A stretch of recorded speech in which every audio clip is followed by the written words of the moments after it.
So we're still looking at nationalism, which once again, what is nationalism? Sense of pride in the country, a sense of nationhood. Someone that was a nationalist, not only are they proud of the United States, a nationalist would have argued that the nation should come first. They would have argued for stronger federal power. They would have argued for a stronger national government. Someone like Hamilton and the Federalists that we talked about several weeks ago, they would have been nationalists. That's another way to describe their point of view, that the nation should come first. The government, the national government should extend its powers beyond those things that the Constitution specifically listed, so forth and so on. So we saw that nationalism yesterday show up with the American system. We'll look more at that a little bit later today, but the concept that the national government should assist and should be responsible or is responsible for helping the economy to grow with that national bank and using federal funds to build roads and canals and having high tariffs to protect businesses, that they should be doing things that were going to create a stronger economy, not just standing by and letting it all happen the way it's going to happen without interference. Nationalists would have argued there should be stronger intervention there. Another way that we're going to see nationalism is in Supreme Court cases. We're even going to see the Supreme Court of the United States make certain decisions that will strengthen the power of the national government. There are multiple decisions made, some at the state level, but we're of course looking at two big ones that were made at the national level that had huge ramifications as far as national power. And what we're going to see is that there's two cases here we're going to discuss, and they are incredibly different. You know, on the surface, they look like they're about completely different things, and in some ways they are. But ultimately, what I want you to look for is how both of these cases had something to do with state power versus national power, or state versus federal power. And in both of these instances, the Supreme Court is going to rule in favor of the national government, and therefore, as a result, give the national government or assert that the national government has more powers or certain powers over that of the states. Now, before we look at these two cases, let's talk about an important individual in all of this, and that is Chief Justice John Marshall. John Marshall was the Chief Justice, which is, kind of leads or directs the court. Their voice does not count more than the other justices, but they're sort of like chairperson, I guess you could say. A chief among equals is what they say. But he was the Chief Justice of the Supreme Court, led the Supreme Court for many decades, and he was important because, one, he presides over some of those earliest cases, some of those early formative years of the Supreme Court when they were sort of figuring things out. So, like, for example, the Marbury case, we did not mention him then, but Marbury versus Madison case that we talked about a week or so ago, that was Marshall that issued that decision.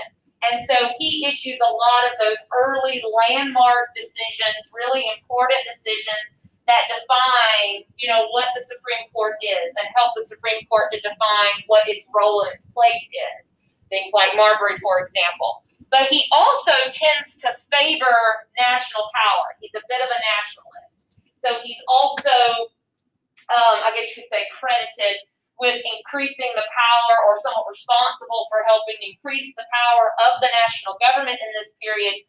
Because again, these decisions, not only do they answer, or at least attempt to answer, some really foundational questions about the government, about the Constitution, and how it ought to be interpreted, but also when it came to this issue of federal power versus state power, Marshall tends to overwhelmingly side with the national government. So he's very important in kind of helping to set up and helping to sort of fill in the gaps in some of the places where the Constitution may not have been exactly clear, but also tending to support national power.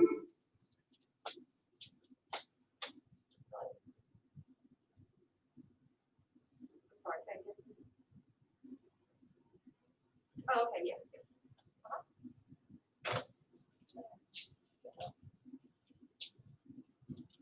Okay, so the first of these cases is called McCulloch versus Maryland, which unfortunately is easy to confuse with Marbury versus Madison because they sound very, very similar.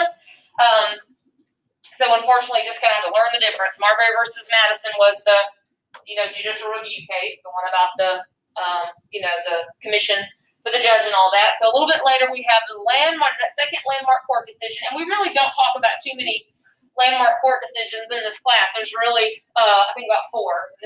We'll do 2 and 3 today. So after this, there's really not many more court cases for you to learn for this year. But anyway, McCullough versus Maryland, this has to do with that national bank. Okay, the ultimate, there's part of the issue here has to do with that national bank. So remember that the national bank had been rechartered, had been restarted as part of the American system. So that's back, and that just reignites the same old questions and the same old arguments and debates about that national bank that had been around to begin with. What had been that old question about the national bank, that old argument about it? Yes? Whether or not it's constitutional. We know that some people have argued that it was constitutional, implied powers, all that business, and then others have said, no, this is not constitutional. Congress never had the authority to create a national bank. And a lot of people did not like it for that reason, and also some people just didn't like the idea of banking. There was just a whole, prejudice against that in general. So this case originates when the state of Maryland, thus the Maryland here, the state of Maryland attempted to tax the national bank. They attempted to tax the national bank. The national bank having branches throughout some of the different states. One of those branches was in Maryland. And Maryland put a tax on it, the same that they might tax any sort of business or any sort of, financial institution. So the McCullough there was the president of that particular branch of the National Bank. And he said, no way, we're not paying state taxes. What do you suppose was his argument as to why the National Bank should not have to pay Maryland's taxes? Yeah, it's like, we're the national bank. This is an extension of the national government, and the national government is not subject to state taxes, that states cannot tax the national government. So that's ultimately the original question here, was whether or not a state had the authority to tax, the national government or a part of the national government, an extension of the national government like the national bank here. The national bank and the national government, McCullough's side, is that they clearly can't. That the national government can tax the states, but it does not work the other way around. So the first, and again, like a lot of these landmark decisions, you have those kind of surface issues, and then they get to the deeper constitutional stuff. That this time we already kind of see it's there because we know that there's a constitutional issue with this national bank, but sometimes those things are a little bit harder to find. First of all, what do you think the court rules about whether or not Maryland can tax the national bank?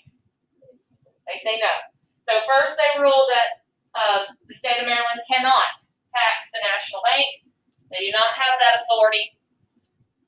And therefore, no state would have the authority to tax not just the national bank, but no state would have the authority to tax any part or to regulate any part of the national government. What do you suppose is their reasoning as to why they can't? Yes? Yeah, they're saying the national government is clearly over the states. The national government is superior to the states. It's supreme over the states. They would point to things like supremacy clause and say clearly the national government is, somebody's got to be just a little bit higher, and it's the national government here. So they are not subject to state laws like taxation. Marshall makes a famous statement in this, and he says the power to tax is the power to destroy. Meaning, if you give the states the ability to tax the national government, what are you essentially doing? Giving them the power to destroy it. And truly, that's actually what Maryland was trying to do. They were trying to tax the national bank to the point that it would go bankrupt and it would not be able to function anymore. So they were trying to tax it out of existence. So he was kind of right about that. But then, probably more important though, so already we see that this decision strengthens the national government by the Supreme Court saying that the national government was over the states and therefore they're not subject to state laws.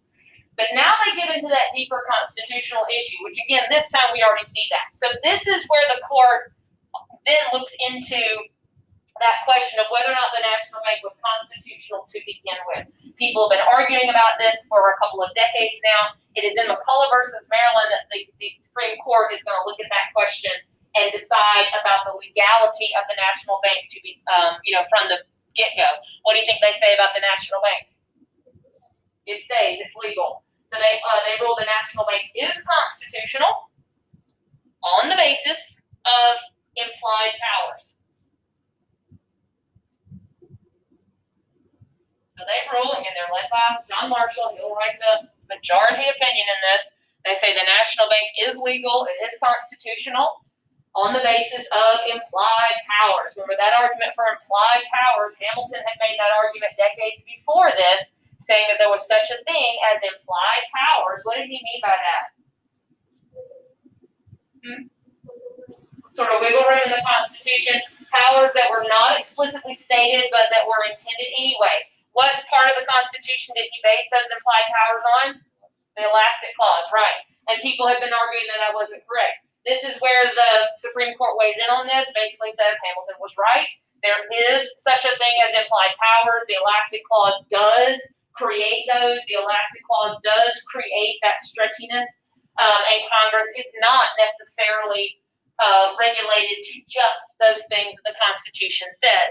So this case, and it's just like how you should always associate judicial review with the Marbury versus Madison case. If you remember nothing else about McCullough, remember implied powers. This is the implied powers case.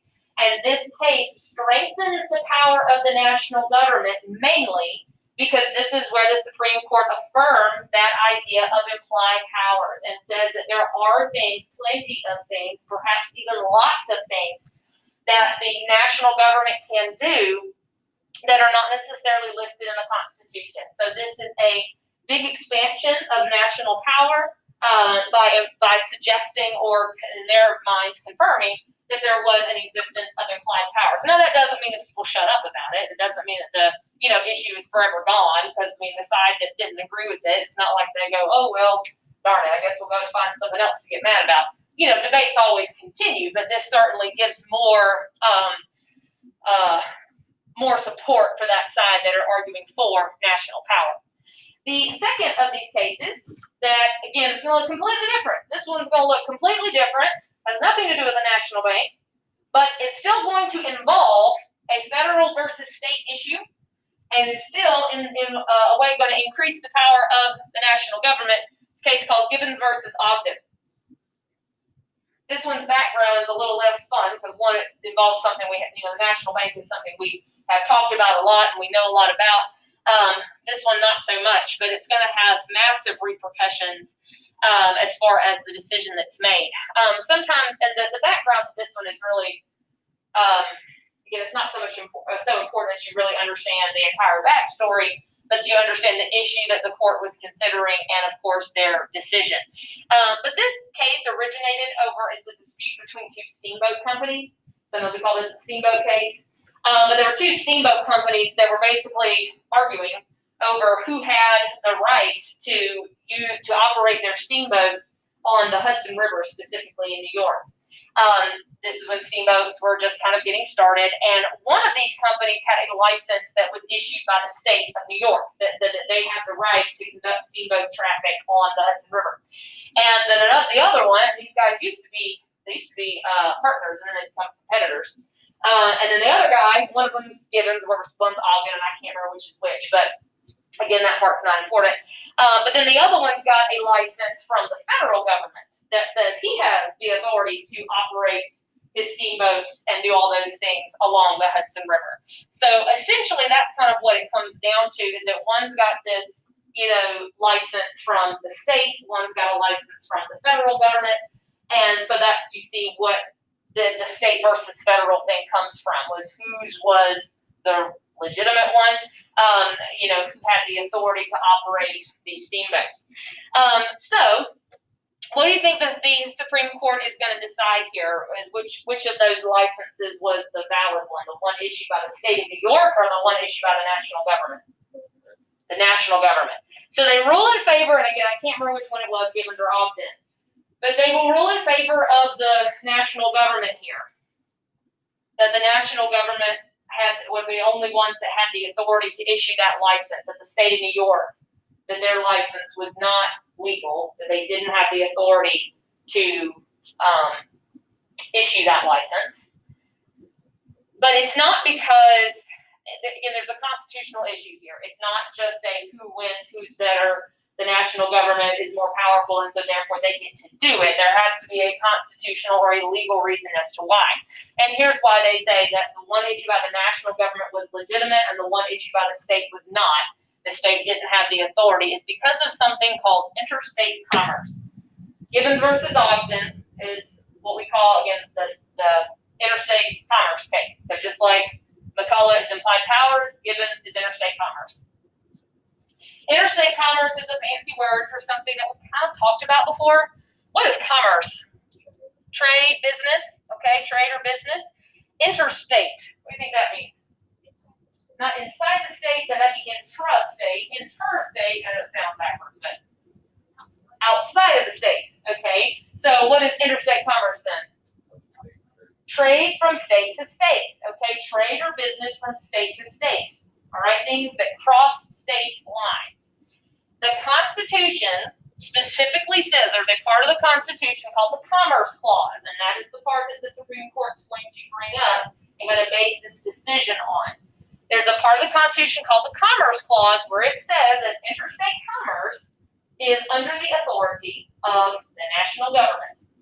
And interstate commerce is under the authority of the national government, and only the national government, that the states cannot control interstate commerce. Think back to Articles of Confederation. You remember how the states were taxing each other? They were taxing the goods going from state to state, and that was causing all kinds of problems. So when they wrote the Constitution, they changed that so that the states can't do that. They can't tax things going from state to state. Things going state to state is interstate commerce, and they gave that authority to the national government so that it would be uniform and you would not have those kinds of disputes.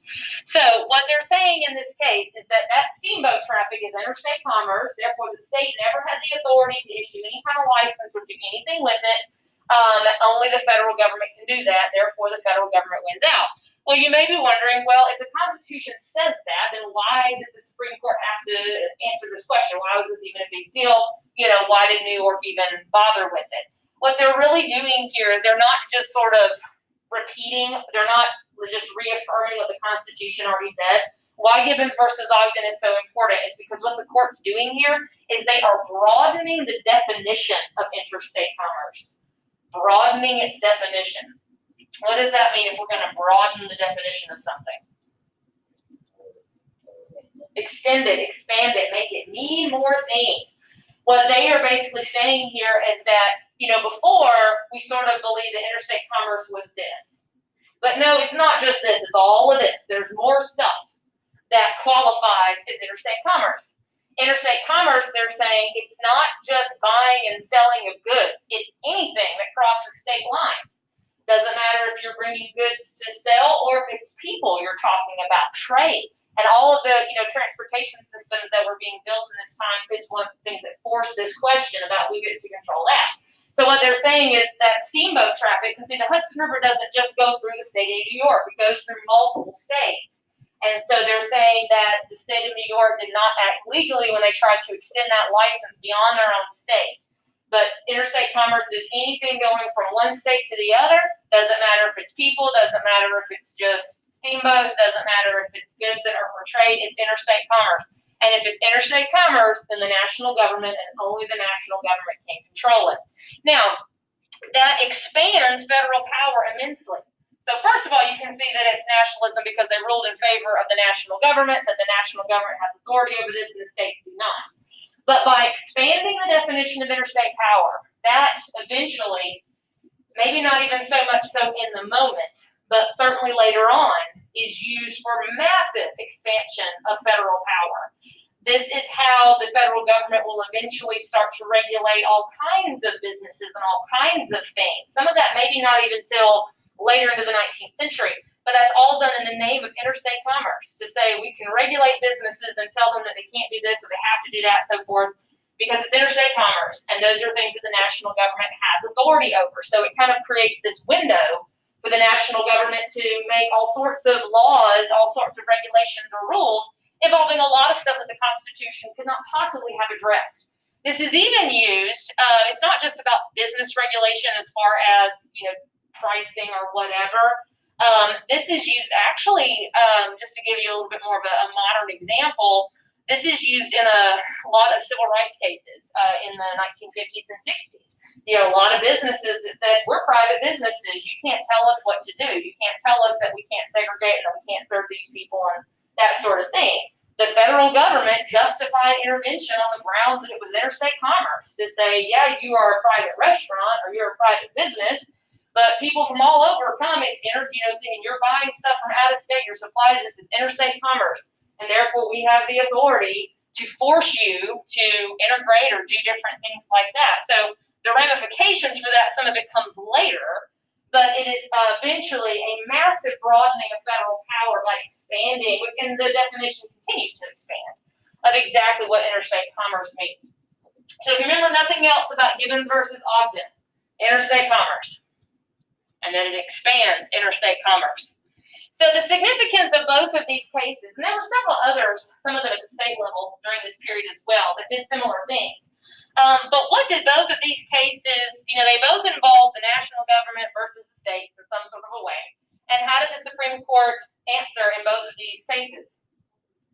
On the side of the national government. So they both increase national power, enhance the power of the national government, expand the powers of the national government, not just by sort of declaring the national government the winner in these disputes, but they also broaden their power, to say that there are implied powers, that interstate commerce means a lot more things, and therefore the national government has control over a lot more things.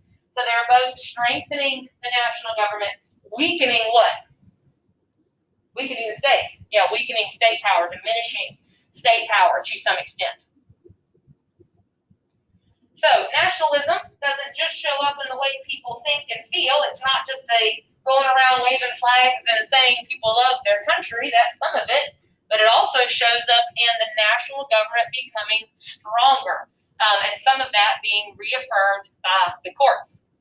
Next, we're going to look a little bit about how nationalism also showed up in foreign policy, in dealings with other countries.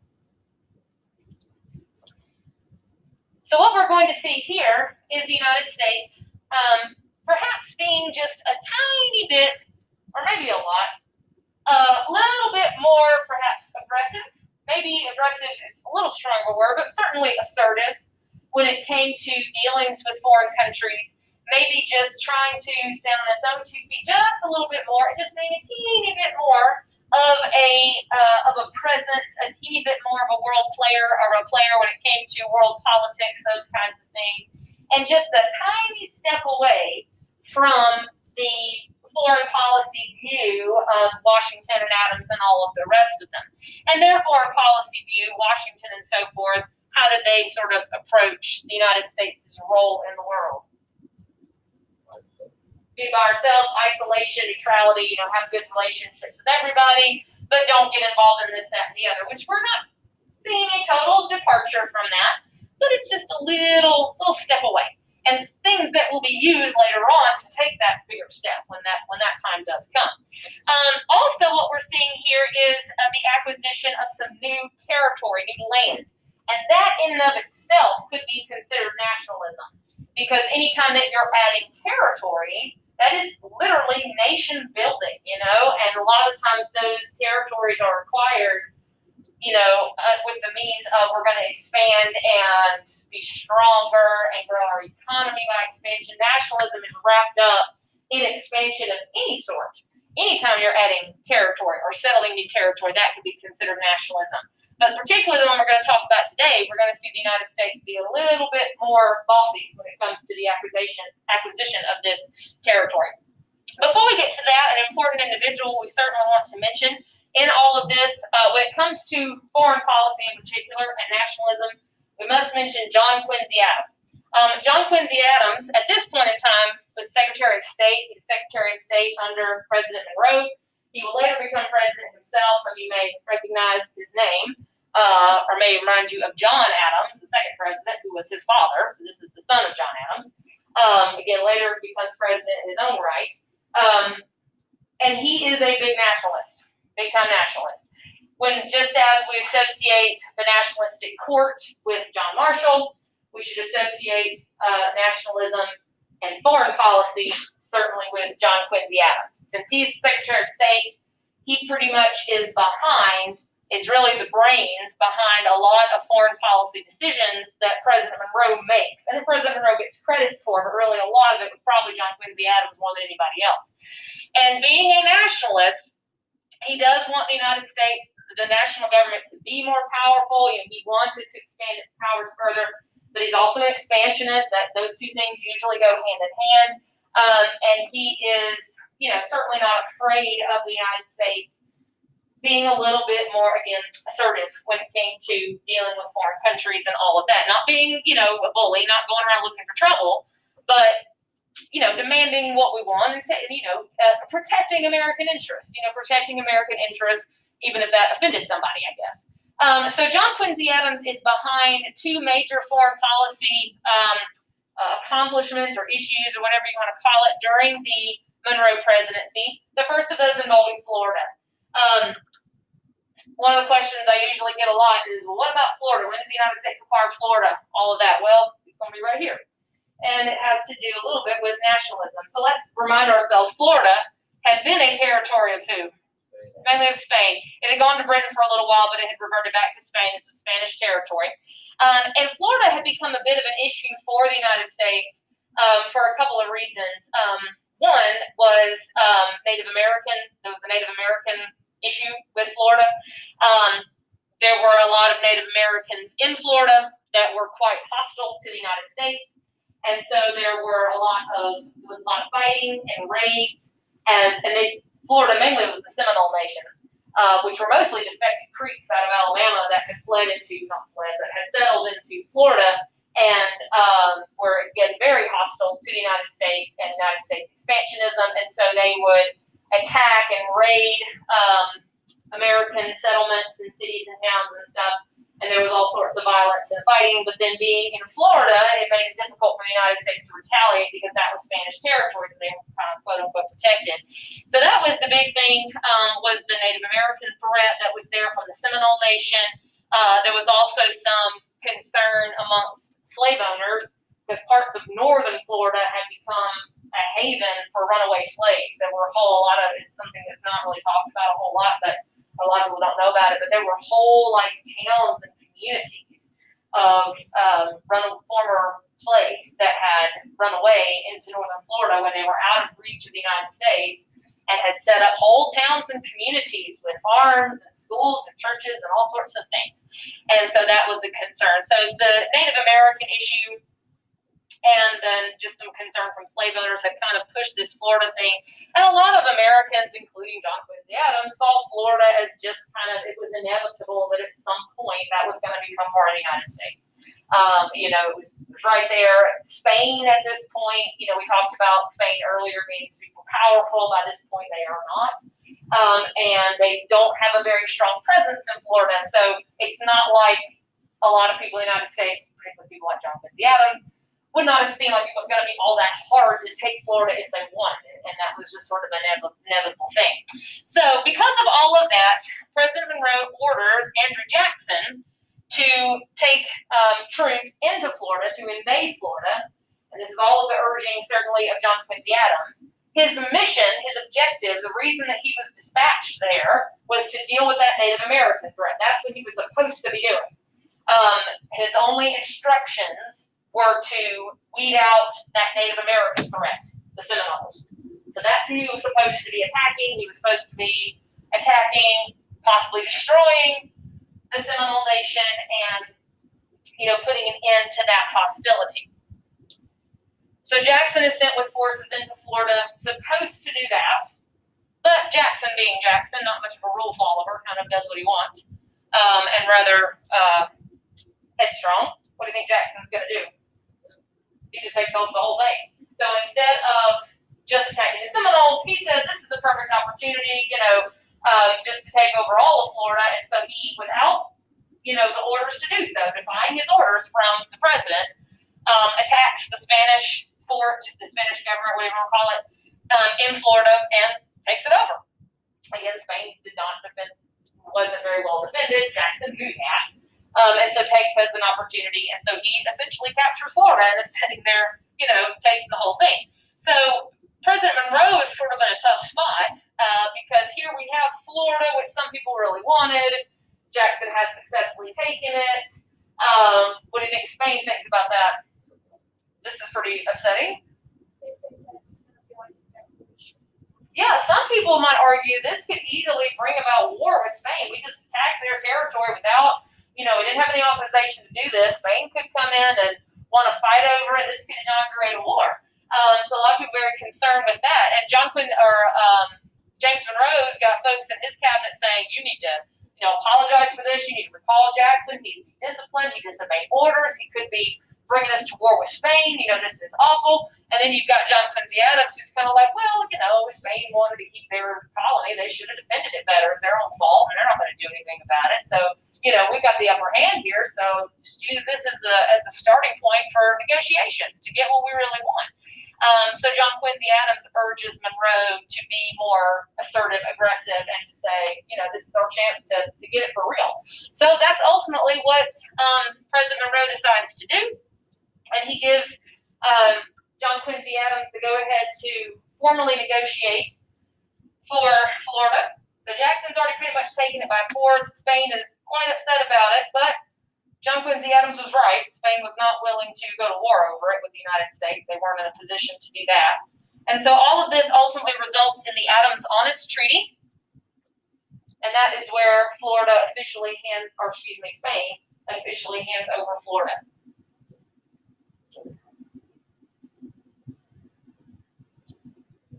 So Florida is ceded to the United States. Again, nationalism, because one, like I said, anytime you're adding territory, that can be seen as nationalism. You're adding to the country, you are nation building. That means all sorts of expansion, territorial expansion, economic expansion, all of those sorts of things. But what about the way in which this was done was rather nationalistic? They just went in and took over. Yeah, just went in and kind of took it instead of asking. Went and used force, all that sort of stuff. So it's a much more aggressive, or at least assertive way of, getting what they wanted, and kind of taking a gamble for sure that a country like Spain wasn't going to fight back all that much, and they chose their enemy well. They knew that Spain probably wasn't going to. But it also worked out in their favor. So being a little bit riskier, showing definitely a little bit more of we want to stand up for ourselves and show that, we're in charge over here. We can take care of our own business.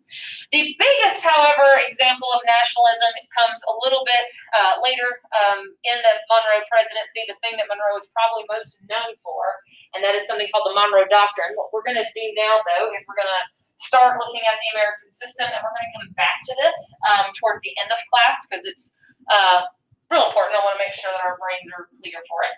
So let's put this away for a little bit, and then we'll come back. So we are going to come back to our notes towards the end of class and talk about that Monroe Doctrine. But let's move on to something else for now. So let me, you can go ahead and be opening up Google Classroom.